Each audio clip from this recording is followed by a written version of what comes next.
This is Ferris Khan. This is Ferris Khan with Smash the Numbers. Disappointing loss, obviously, to Texas. I tend to be optimistic, so I'm going to give you my optimistic take. First of all, they won the second half 9-7. Uh, the other thing is they got reps for their players in the second half. Once it hit halftime, I did not think, as a numbers person, I didn't think it was realistic that Michigan could win the game. As soon as it got to second half, it was all about preparing for USC. Michigan has 12 games on their schedule. They are 1-1. They need to win the next two games. Obviously, they need to beat Arkansas State, but the real game is USC. They need to beat USC.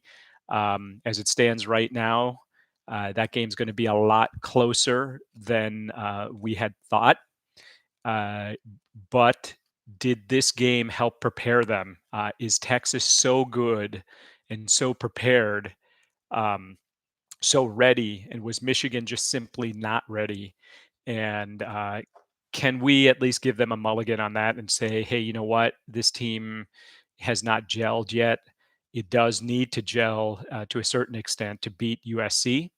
And then the next big game is obviously Oregon. So uh, in the season, they definitely have one mulligan and still be able to make the playoffs. Do they have two? I think they have two. Do they have three? Probably not, unless they get to the Big Ten title game. So they have one more mulligan. They've lost one. They can lose to Ohio State and still get in. But that means they need to beat USC, they need to beat Washington, and they need to beat Oregon. So is that realistic? Well, it really depends on whether they can gel and just treat the first four games as kind of a part of the season, a portion of the season, the first third, and let's see if they can go 3-1. That's the goal. So it's all about USC right now, beating USC. Can they do it? They'll be at home. Is USC as good as Texas? I don't think so. One other thing I'll say is that on average, you are looking at about 3, 4, or 5 points for every turnover. Michigan lost 3 turnovers, did not get any turnovers. So, realistically, we're talking about 12 to 15 points lost on that. Now, it doesn't really matter where the turnover is. A lot of times people see the drama in a turnover that happens near an end zone, something like that, either direction. Yes, that's going to result in points, but obviously the field position is part of it.